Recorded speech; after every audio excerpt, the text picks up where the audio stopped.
കഴിഞ്ഞ ദിവസം ലഞ്ചിന് ചോറ് കൊടുക്കാതെ പൂരി കൊടുത്തു വിട്ടതുകൊണ്ട് ഇന്നും ചോറ് വേണ്ട എന്നുള്ളൊരു വാശിയിലാണ് കേട്ടോ ആള്. ഇന്നലെ കിടക്കുന്നതിന് മുമ്പേ പറഞ്ഞു എനിക്ക് ചോറ് വേണ്ട എന്നുള്ളത്. അപ്പോൾ ഈ ചോറ് എങ്ങനെ കഴിക്കാതിരിക്കുക എന്നുള്ളതിൽ റിസർച്ച് ചെയ്തുകൊണ്ട് നടക്കുന്ന ആളാണ് അഫി.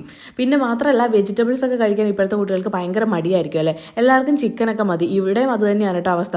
നമ്മൾ അല്ലാതെ ഈ തോരനാക്കിയും കറിയാക്കിയൊക്കെ കൊടുത്തിട്ടുണ്ടെങ്കിൽ വലിയ മതിപ്പൊന്നുമില്ല. അപ്പം ഞാനിടയ്ക്ക് ഇങ്ങനെയൊക്കെ ഉണ്ടാക്കി കൊടുക്കും കേട്ടോ. ഈ ചപ്പാത്തി നൂഡിൽസാണ് ഇപ്പോൾ ഉണ്ടാക്കുന്നത്, ഇന്നിപ്പം കഴിക്കാൻ വേണ്ടി കൊടുത്തു വിടാൻ. അപ്പോൾ ഇതിൽ കുറേ വെജിറ്റബിൾസ് ഒക്കെ ആഡ് ചെയ്തിട്ടുണ്ട്. അതായത് എൻ്റെ കയ്യിൽ ഉണ്ടായിരുന്നൊക്കെ ആഡ് ചെയ്തിട്ടുണ്ട്. അങ്ങനെയെങ്കിലും കുറച്ച് ഉള്ളിലേക്ക് പോകുമല്ലോ. അങ്ങനെ അതെല്ലാം ഉണ്ടാക്കിയിട്ട് അവന് കൊടുത്തു വിടാനുള്ള ഫുഡ് എടുത്ത് വെക്കുന്നതാണ് കേട്ടോ. അപ്പോൾ രാവിലെ കഴിക്കാൻ സ്നാക്സ് ആയിട്ട് 2 കപ്പ് കേക്ക് വെച്ച് കൊടുത്തിട്ടുണ്ട്. അതുപോലെ തന്നെ ഇന്നലെ നമ്മൾ ടൗണിൽ പോയപ്പോഴത്തേക്കും ഈ പച്ചമുന്തിരി വാങ്ങിയിട്ടുണ്ടായിരുന്നു, അതും വെച്ച് കൊടുത്തു. പിന്നെ നമ്മൾ ഉണ്ടാക്കി വെച്ച ചപ്പാത്തി നൂഡിൽസാണ് ലഞ്ച് ബോക്സിലേക്ക് വെക്കുന്നത്. ഇത് ചിക്കൻ വെച്ചും അതുപോലെ തന്നെ മുട്ട വെച്ചിട്ടൊക്കെ ഉണ്ടാക്കാവുന്നതാണ്.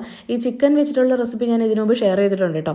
അപ്പോൾ വെജിറ്റബിൾസ് ഒക്കെ കഴിക്കാൻ മടിയുള്ള കുട്ടികൾക്കാണെങ്കിലും ഒന്ന് ഉണ്ടാക്കി കൊടുത്തു വെക്കും. ചിലപ്പം കഴിച്ചാൽ അത്രയായല്ലോ. അപ്പോൾ അത് രണ്ടും എടുത്ത് വെച്ചിട്ടുണ്ട്. പിന്നെ വാട്ടർ ബോട്ടിൽ വെള്ളം നിറച്ചു. അപ്പോൾ ഇന്നത്തെ വീഡിയോ ഇത്രയേ ഉള്ളൂ.